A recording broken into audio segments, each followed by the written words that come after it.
नमस्कार, आप देख रहे हैं कंज्यूमर अड्डा और आपके साथ मैं हूं विपिन भट्ट। क्या आप भी सुबह उठकर ब्रेड मक्खन की जगह पनीर बटर खा रहे हैं या फिर जिम के बाद सत्तू का शेक पी रहे हैं? अगर हाँ तो आप अकेले नहीं हैं। भारत में इस समय एक प्रोटीन क्रांति चल रही है।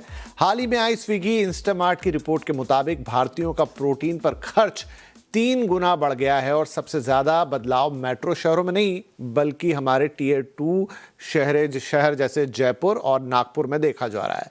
आज पड़ताल करेंगे इसी प्रोटीन क्रांति की, जानेंगे कि प्रोटीन वाले फास्ट फूड कितने सही है, ऐसे प्रोडक्ट के पैकेट पर लिखे दावों पर कितना भरोसा करना चाहिए और क्या प्राकृतिक स्रोतों से प्रोटीन की कमी को पूरा नहीं किया जा सकता।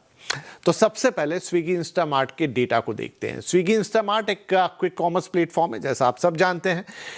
इनकी रिपोर्ट बताती है कि देश में 2023 से 2025 के बीच प्रोटीन ऑर्डर्स में 150% की बढ़ोतरी हुई है और लोगों का प्रोटीन पर खर्च 3 गुना तक बढ़ चुका है। रिपोर्ट के मुताबिक टियर 2 शहरों में प्रोटीन की जो डिमांड है वो मेट्रो शहरों से 200% तक ज्यादा है। नागपुर, जयपुर, चंडीगढ़, गुवाहाटी जैसे शहर इस ट्रेंड में काफी आगे बढ़ चुके हैं।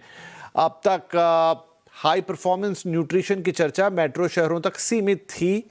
आज भी प्रोटीन की डिमांड में बेंगलुरु वैसे सबसे आगे है, लेकिन अब छोटे शहरों में लोग प्रोटीन के कंजम्पशन में आगे बढ़ रहे हैं। अब खाने पीने की चीज़ों की लिस्ट में सिर्फ एसेंशियल नहीं रही, एस्पिरेशनल भी हो गई हैं और प्रोटीन इसका सबसे बड़ा ड्राइवर बन चुका है। इस प्रोटीन रिवॉल्यूशन के कई दिलचस्प पहलू सामने आए हैं। मसलन ग्रीक योगर्ट, मखाने, ओट्स, प्रोटीन मिल्कशेक जैसे प्रोडक्ट खूब बिक रहे हैं। प्रोटीन स्नैक्स की एक नई कैटेगरी ही आ गई है। इसमें साल दर साल 300% की ग्रोथ हुई है। ये सबसे तेजी से बढ़ती कैटेगरी है जिसमें प्रोटीन वेफर्स सबसे आगे हैं, यानी प्रोटीन वाले चिप्स खरीद समझ लीजिए, वेफर्स मान लीजिए। प्रोटीन योगर्ट में 280% की ग्रोथ है, वहीं प्रोटीन मिल्क और प्रोटीन शेक में 225% की सालाना ग्रोथ है। प्रोटीन के कुछ पारंपरिक इंग्रेडिएंट्स हैं जैसे कि सोया चंक्स, इसमें 100%, टोफू, इसमें ऑलमोस्ट 87% की ग्रोथ है। इसके अलावा मखाना, चना सत्तू, बेसन और रोस्टेड चने की डिमांड भी बढ़ रही है। सबसे ज्यादा सर्च पीनट बटर की होती है। वहीं नाश्ते में मोटे अनाज और ओट मिक्स की डिमांड भी बढ़ी है। क्विक कॉमर्स इस ट्रेंड को तेजी से गति दे रहा है, लेकिन स्विगी इंस्टामार्ट की यही रिपोर्ट बताती है कि आज भी प्रोटीन के सोर्स के तौर पर पनीर और अंडे सबसे ऊपर हैं। देश में सबसे ज्यादा प्रोटीन प्रोडक्ट सुबह 7 बजे से 11 बजे के बीच ऑर्डर किए जाते हैं, यानी अब लोग हाई प्रोटीन ब्रेकफास्ट लेना प्रेफर कर रहे हैं। प्रोटीन को लेकर स्विगी इंस्टामार्ट की रिपोर्ट की जो तस्वीर आ रही है सामने, उसे आप बाजार में भी देख सकते हैं। फास्ट फूड जॉइंट्स जैसे मैकडॉनल्ड्स ने भारत में शाकाहारी प्रोटीन स्लाइस लॉन्च की है, जिसे किसी भी बर्गर में एक्स्ट्रा के तौर पर डलवाया जा सकता है। यह स्लाइस लगभग 5 ग्राम एक्स्ट्रा प्रोटीन देती है। इसी तरह पेप्सिको की ब्रांड डेरिटोज ने प्रोटीन वाले चिप्स लॉन्च किए हैं और स्टारबक्स ने प्रोटीन वाली कॉफी लाते शुरू की है। अमूल भी ऐसे प्रोटीन रिच प्रोडक्ट बेच रहा है। मौके को देखते हुए कई सेलिब्रिटीज प्रोटीन के बिजनेस में आ गए हैं। फिल्म स्टार रणवीर सिंह, ऋतिक रोशन, रणदीप हुड्डा से लेकर MS धोनी तक या तो खुद का प्रोटीन ब्रांड लॉन्च कर चुके हैं या फिर ऐसी कंपनियों में निवेश कर रहे हैं जो प्रोटीन प्रोडक्ट्स और फास्ट फूड बनाती हैं। बढ़ती डिमांड का ही असर है कि जोमेटो, स्विगी जैसे फूड डिलीवरी एप्स ने प्रोटीन फूड्स का एक अलग सेक्शन बना रखा है। अब बात प्रोटीन की। भारत में प्रोटीन की डिमांड में उछाल कोई अचानक हुआ बदलाव नहीं है। इसके पीछे कई कारण हैं, कई सामाजिक, आर्थिक और स्वास्थ्य संबंधी ठोस कारण भी है। जहां प्रोटीन को सिर्फ एक बॉडी बिल्डिंग या जिम जाने वालों से जोड़कर देखा जाता था, वहीं अब प्रोटीन आम घरों के डेली डाइट का हिस्सा बन रहा है। इसके ठोस कारण हैं।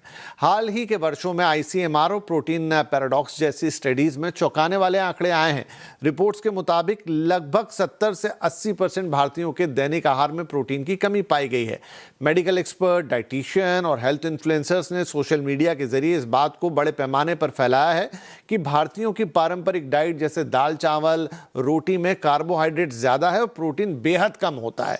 इस प्रोटीन गैप को भरने के लिए लोगों ने सप्लीमेंट और हाई प्रोटीन फूड्स का रुख किया है। भारत को दुनिया की डायबिटीज कैपिटल कहा जाता है। इसके अलावा कम उम्र में हार्ट अटैक और मोटापा, ओबेसिटी के मामले भी अब तेजी से बढ़े हैं।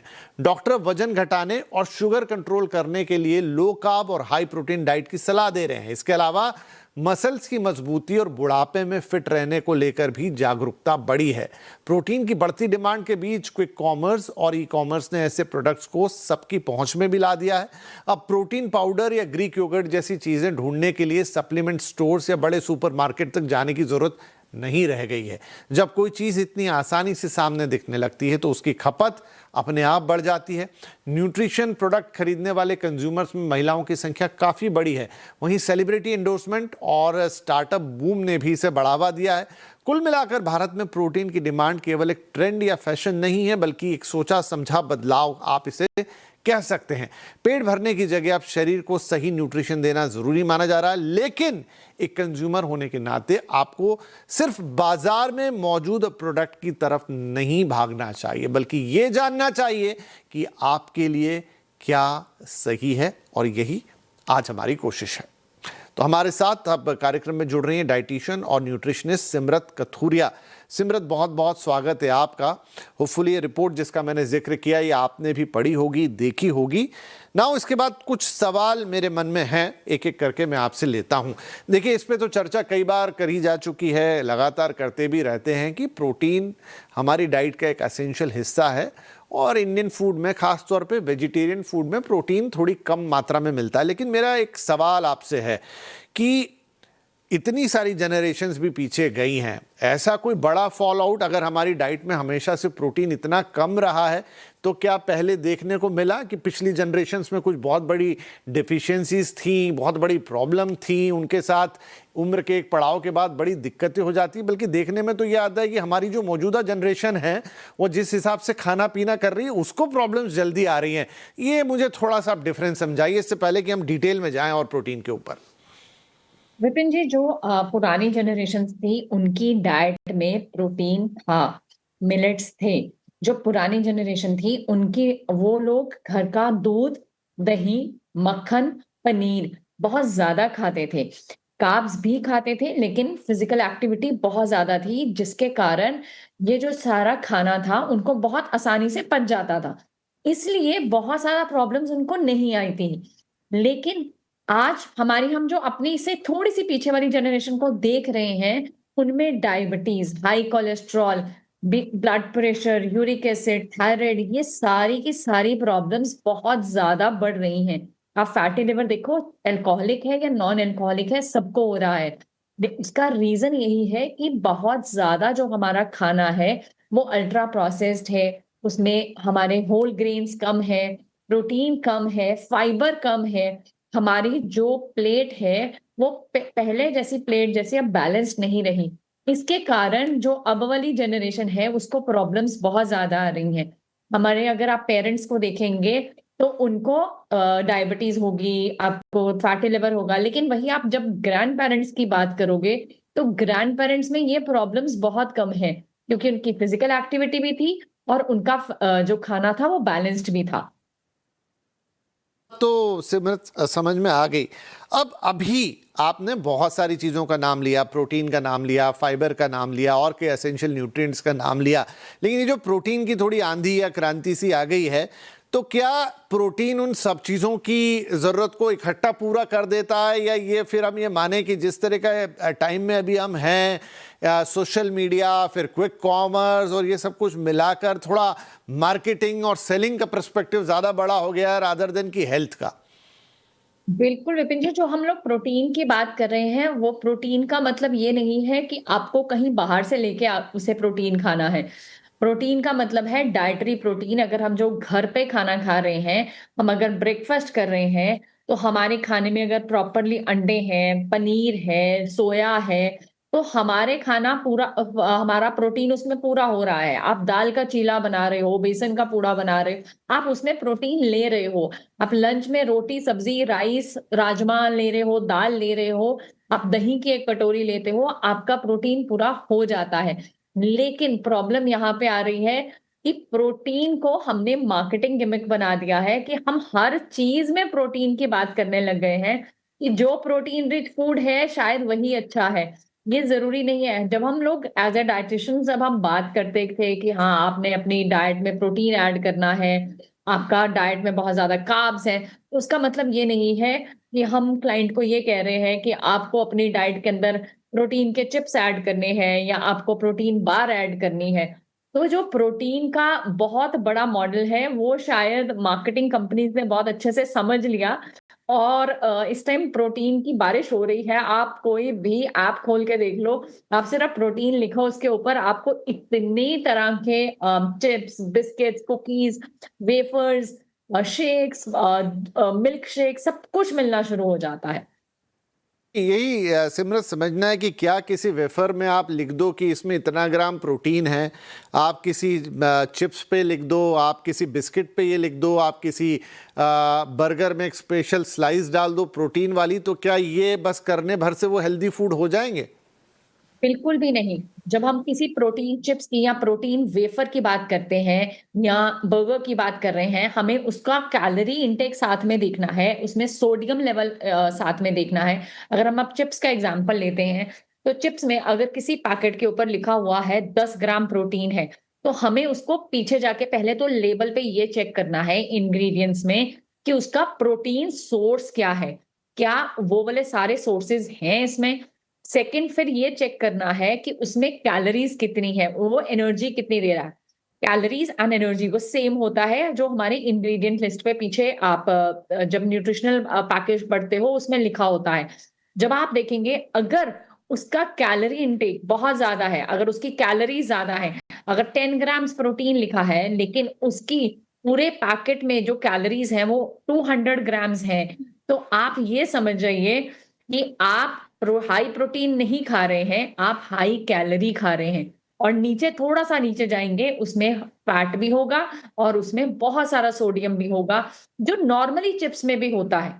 सिर्फ़ इस चिप्स में उन्होंने सिर्फ़ बहुत सारे आजकल पाम ऑयल हटा के नॉर्मल ऑयल डाल रहे हैं। बहुत सारे लोग पोटैटो वेफर्स की जगह हम उसमें थोड़ा-सा पीस डाल रहे हैं, मिलेट्स डाल रहे हैं, जिसके कारण वो प्रोटीन सोर्स आ रहा है। लेकिन जो बाकी के इंग्रेडिएंट्स हैं, प्रिजर्वेटिव्स हैं, वो तो सारे सेम ही जा रहे हैं। सो वो इतना हेल्दी वे में नहीं जाता, तो इसलिए कैलोरीज़ चेक करनी बहुत ज़रूरी है। हर प्रोटीन फूड लो कैलोरी नहीं होता। प्रोटीन बार की भी बात करेंगे, मार्केट में चाहे सेलिब्रिटीज़ के, चाहे नॉर्मल मार्केट्स के बहुत सारे प्रोटीन बार्स आ रहे हैं। आप उसकी प्रोटीन बार चेक करेंगे, अगर उसमें 10 ग्राम्स लिखा है या 12 ग्राम्स प्रोटीन लिखा है, बट उसकी कैलोरीज़ बहुत हाई होती हैं। तो उल्टा आप प्रोटीन के चक्कर में आप ज़्यादा खा रहे हो। So that is not a good idea. आप ये अच्छी चीज़ नहीं चल रही है, ये ट्रेंड अच्छा नहीं चल रहा है। ये आगे जाके फिर हम इसके ऊपर काम करने वाले हैं कुछ सालों के बाद कि हमने फिर अपना फूड खराब कर दिया। तो एक बात तो सिमरत ने यहाँ पर साफ कर दी है कि ये पूरा का पूरा मार्केटिंग और सेल करना या बेचने का फंडा ज़्यादा है।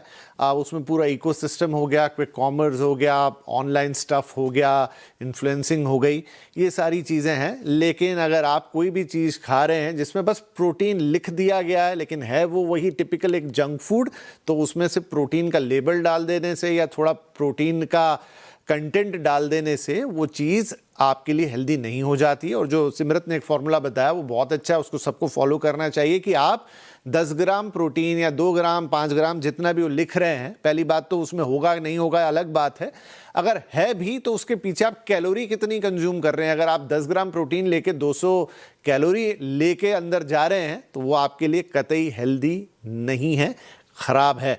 अच्छा सिमरत, एक और चीज़ की, चलिए ये तो समझ में आ गया कि वेफर्स हो गए, चिप्स हो गए या इस बर्गर हो गया, ये हमें दिखता है कि ये फास्ट फूड ही हैं तो एक आदमी दूर हो जाएगा। लेकिन आटा प्रोटीन वाला, शेक प्रोटीन वाला, दूध प्रोटीन वाला, ये सब चीज़ें जो कि कंपैरेटिवली हेल्दी हैं और रोज़मर्रा में लगती हैं, क्या इसमें भी प्रोटीन एक गिमिक के तौर पे ही आ रहा है? कोई मतलब नहीं है उस प्रोटीन के लेबल को वहाँ दिखाने का, या ये थोड़ा सा हेल्दी हो जाता है?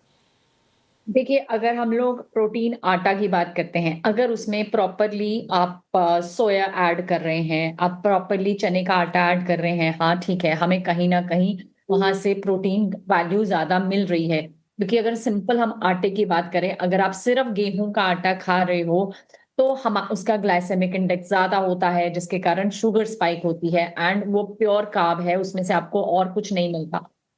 अगर हम उसमें प्रोटीन का सोर्स ऐड करते हैं वो एक अच्छी चीज है, लेकिन कितना ऐड किया गया वो चीज मार्केटिंग गिमिक है। सेकेंडली, वैसे ही जैसे अगर आप प्रोटीन दूध की बात कर रहे हैं, अगेन अगर उसका सोर्स ठीक है, अगर उसको उसकी उसमें वे प्रॉपरली ऐड किया गया है और उसको अच्छे से मेंशन किया गया है, तो आप अपना प्रोटीन इंटेक बढ़ाने के लिए आप उसे ले सकते हो। बट इसको बहुत ज्यादा ना आजकल बच्चों के लिए यूज किया जा रहा है कि दूध, नॉर्मल दूध से हम प्रोटीन वाला दूध पी लें। बच्चों को एक नॉर्मल तरीके से प्रोटीन की जरूरत होती है, इतना हाई प्रोटीन उनकी उतना जरूरत नहीं है कि उनकी हेल्थ खराब हो जाए। क्योंकि अगर हम बच्चों की बात करते हैं तो उनका प्रोटीन बहुत इजीली पूरा कर सकते हैं हम अपनी डाइट के साथ। लेकिन अगर आप बड़ों की बात करें, हाँ अगर आप प्रोटीन शेक पी रहे हैं बट अगर शेक में एडेड शुगर है, बात फिर वही है कि आप कैलोरीज ज्यादा ले रहे हैं। अगर आपके शेक में प्रेजर्वेटिव्स हैं, अगर आपके शेक में बहुत ज्यादा एडेड मिनरल्स डाले गए हैं, फिर तो ठीक है। लेकिन अदरवाइज ये सब गिमिक है जो आगे चल के फिर से प्रॉब्लम्स ये क्रिएट करेगा। हमारा डायबिटीज कम होने के बजाय इंडिया में बढ़ने ही वाला है अगर हम लोग ये सारी चीजें इस तरीके से लेंगे, क्योंकि इतना ज्यादा आर्टिफिशियल शुगर डाला जा रहा है हर चीज में। अगर हम लोग अगर नो एडेड शुगर बोलते हैं, लेकिन अगर उसमें डेट शुगर है या डेट्स हैं या उसमें कोकोनट शुगर डाल रहे हैं, जैगरी डाल रहे हैं, ये सारी चीजें हैं तो शुगर ही। और अगर उसमें वो वाला शुगर हटा के कोई आर्टिफिशियल शुगर डाला जा रहा है, देन अगेन ये लॉन्ग रन में हमारी हेल्थ के लिए बिल्कुल भी सही नहीं है। तो प्रोटीन के नाम पे फिर आटा हो, प्रोटीन शेक्स हो या कोई भी और चीज हो, कुल मिला के सिमरत ये कह रही है कि आपको उसका न्यूट्रिशनल लेवल तो देखना ही है, लेकिन इन सब चीजों से मार्केटिंग गिमिक ज्यादा समझ में आता है रादर देन कि कोई हेल्दी चीज बन के बाजार में आ गई जिसे आप कंज्यूम कर लें तो आपके लिए बहुत अच्छा होगा। हो सकता है आपकी गिल्ट थोड़ी कम हो जाए, उसलिए वो सब चीजें हैं। तो आई थिंक ये अब क्लियर है कि ऐसी चीजों को खाने में क्या फायदे हैं और क्या नुकसान है। तो ये तो बात क्लियर हो गई। एक छोटा ब्रेक लेते हैं, लेकिन ब्रेक के बाद भाई प्रोटीन तो चाहिए। उस रिपोर्ट का वो हिस्सा तो सही है कि इंडियंस की डाइट थोड़ी प्रोटीन डिफिशिएंट होती है और खासतौर पे जो वेजिटेरियन लोग हैं उनकी। तो क्या ये हमारे खाने से, जो रोजमर्रा का खाना है उससे उसकी पूर्ति नहीं हो सकती? और अगर करनी है नेचुरल सोर्सेस के साथ तो कौन सी चीजें हैं, फिर सही चीजें क्या हैं, कहां से लूं मैं अपना रिक्वायरमेंट का प्रोटीन? ये सारी बातें, ये अहम सवाल इस छोटे से ब्रेक के बाद।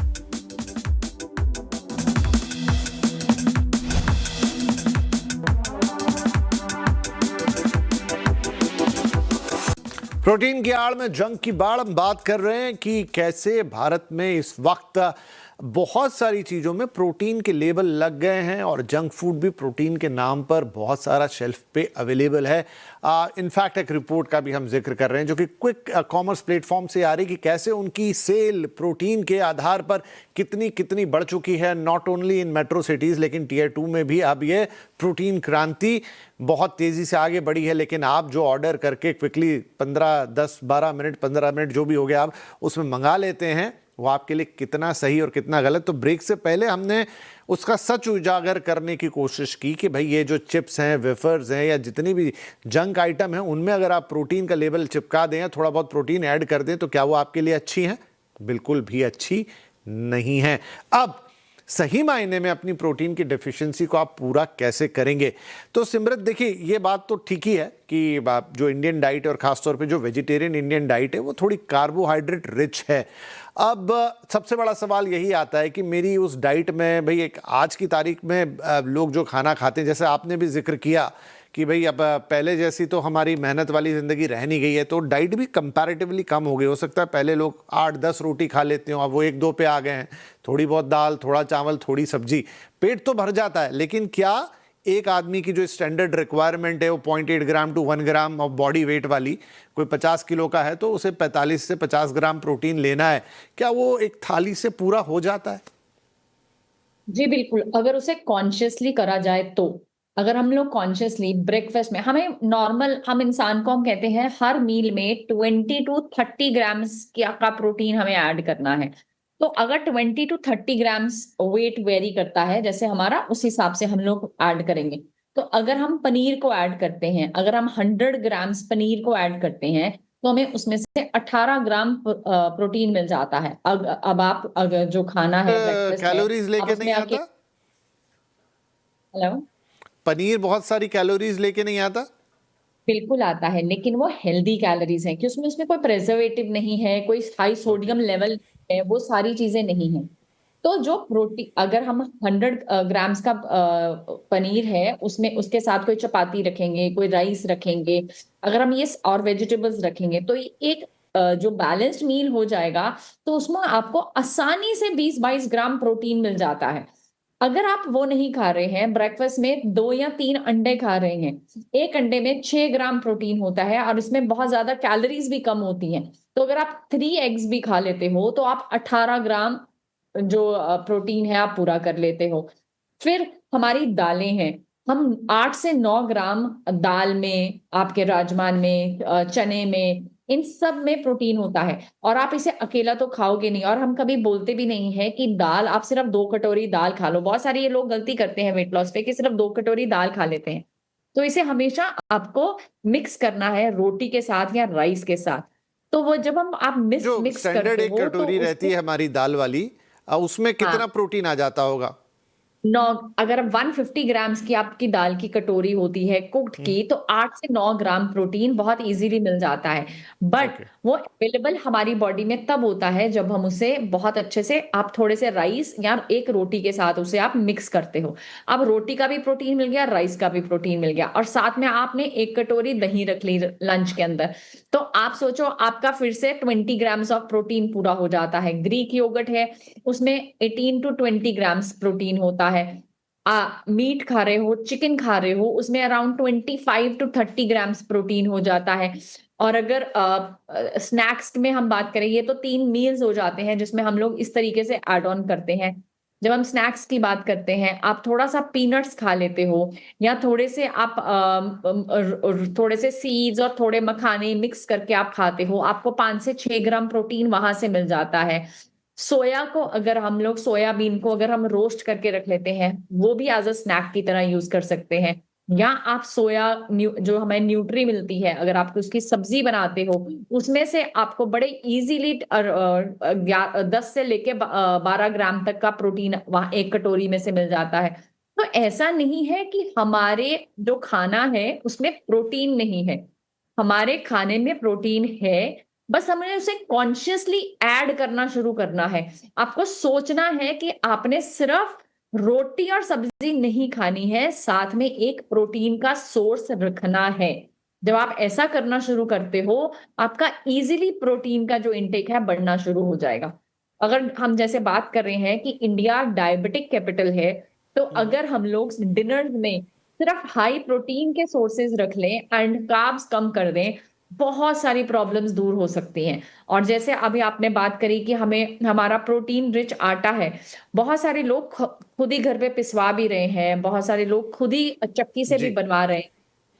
अगर आप ये आटा खुद ही बनवा के आप यूज करना शुरू कर देते हो, आप एक रोटी इसकी खाओ और साथ में थोड़ा सा पनीर लो या चिकन लो या 150 ग्राम्स कटोरी दाल लो, आपका प्रोटीन भी पूरा हो जाएगा। एंड आप जो आपकी डायबिटीज है, शुगर लेवल्स हैं, वो नहीं बढ़ेंगे, आपके इंसुलिन स्पाइक्स कम जी। होनी शुरू। तो सिमरत, अब बहुत सारे लोगों की इन दिनों ये शिकायत होती है कि बिल्कुल आपने सही कहा कि कॉशियसली अगर ये सारी चीज़ें हम सुबह से डिज़ाइन करें, ब्रेकफास्ट हो, लंच हो, फिर शाम के स्नैक्स हो, डिनर तक, तो शायद आप अपनी जो रिक्वायरमेंट है बॉडी वेट पर ग्राम वाली वो पूरी कर जाएंगे, 19-20 आगे पीछे होंगे। लेकिन कई लोगों का कहना यह रहता है कि भाई इतनी एफिशिएंसी के साथ नहीं कर पाते, एक दिन कर ली, दूसरे दिन थोड़ा आगे पीछे हो गया, बना पाए नहीं बना पाए, तो सप्लीमेंट की तरफ मूव कर जाते हैं। क्या प्रोटीन सप्लीमेंट, मैं नॉर्मल व्यक्ति की बात कर रहा हूँ, मैं जिम जाने वाले की बात नहीं कर रहा, क्या नॉर्मल व्यक्ति के लिए प्रोटीन सप्लीमेंट जो वे और तमाम तरह की चीज़ें बाजार में आजकल तो प्लांट बेस्ड प्रोटीन का बड़ा हल्ला होता है, ये ठीक रहते हैं, इन्हें लिया जा सकता है? अगर आप किसी अच्छी क्वालिटी का वे प्रोटीन या प्लांट प्रोटीन लेते हो एंड अपनी डाइट में बहुत हाई प्रोटीन में ऐड करने के बजाय आप इसको नॉमिनल जो क्वांटिटी है, जैसे अगर हमें एक स्कूप से, एक विमेन की बात करती हूँ, आपको एक स्कूप से 24 ग्राम्स प्रोटीन मिलता है। बट विमेन को एक टाइम पे अगर वो कोई वर्कआउट नहीं कर रही है तो उसको इतना जरूरत नहीं होती है। तो अगर वो हाफ स्कूप स्कूप से भी स्टार्ट करते हैं, तो अगर 12 ग्राम प्रोटीन एक टाइम पे ले लेते हैं, तो आपको बेटर होना शुरू हो जाता है। बिल्कुल ले सकते हैं वो लोग जिनको लगता है वो वर्किंग है, कोई भी रीज़न है जिसके कारण वो अपनी डाइट में तीनों टाइम पूरा प्रोटीन सफिशिएंटली ऐड नहीं कर पा रहे। ये सिर्फ़ उन लोगों के लिए है। ऐसे ही जो हमने जैसे पहले बात की प्रोटीन बार्स वगैरह की, ये सिर्फ तब लेने चाहिए जब आप ट्रैवल कर रहे हो या आपको लगता है कि आपका प्रोटीन पूरा नहीं हो रहा उस दिन। यस, आप उस चीज़ को आप कभी-कभी एसओएस हम जिसे बोलते हैं कभी-कभी आप ले सकते हो। लेकिन उसको रूटीन अपना खाना हटा के ऐसे ही प्रोटीन शेक, कोई भी प्रोटीन पाउडर है, खाना हटा के आप उसे अगर मील रिप्लेसमेंट करोगे तो उसका कोई फ़ायदा नहीं है। वो नुकसान ही देगा, उसका कभी कोई फ़ायदा नहीं हो सकता क्योंकि हमारा फूड बहुत ज़्यादा इम्पोर्टेंट है। उसमें बहुत सारे मिनरल्स होते हैं, बहुत सारे विटामिन्स होते हैं, आपको अकेले एक प्रोटीन शेक से वो सब कुछ नहीं मिलेगा। तो दैट्स व्हाई मील रिप्लेसमेंट नहीं, अगर आप इसे ऐड करना चाहो, तो आप थोड़ा-सा इसे ऐड कर सकते हो बट अच्छी क्वांटिटी, अच्छी अच्छी क्वालिटी का ताकि आपको पता हो कि आपके साथ कुछ गलत नहीं हो रहा। सस्ते के चक्कर में प्लीज़ गलत चीज़ पे मत जाइएगा। हाँ, एक ये भी है कि ये प्रोटीन पाउडर्स वगैरह या ये जो सोर्स है बहुत महंगे भी हैं, तो शायद ये हर किसी की अफोर्डेबिलिटी में आएंगे भी नहीं, राइट। लेकिन एक बड़ी चीज़ जो सिमरत ने बता दी और वो सबसे इजी भी है और सबसे अफोर्डेबल भी है कि आपका जो अपना खाना ही है रोज़मर्रा का, वो तो आप खाते ही हैं, उस पर तो पैसे खर्च करते ही हैं, उसे थोड़ा कॉन्शियसली डिज़ाइन करें। सुबह से शाम तक दही, छाछ, दूध, इनफैक्ट मक्खन थोड़ा बहुत, और सोया प्रोडक्ट्स और साथ में पनीर जैसी चीज़ें अगर आप ऐड करते चलें अपने खाने के अंदर सुबह से शाम में कभी भी। चने, रोस्टेड चने बहुत अच्छे सोर्स हैं प्रोटीन के, राजमा, तमाम चीज़ें हैं, सबको पता है, ऐसा नहीं कि मैं इस शो पे अलग से बताऊं उनको। लेकिन कॉन्शियसली अगर आप अपने खाने की थाली में रखते हैं तो फिर आपको किसी और प्रोटीन की ज़रूरत नहीं है, और कम से कम जंक वाले प्रोटीन की तो बिल्कुल भी नहीं। बहुत शुक्रिया सिमरत, आप ये बातचीत हमसे करने के लिए। आई होप कि सारा फंडा अब दर्शकों के लिए क्लियर होगा प्रोटीन के लिए। Thank you very much. नमस्कार।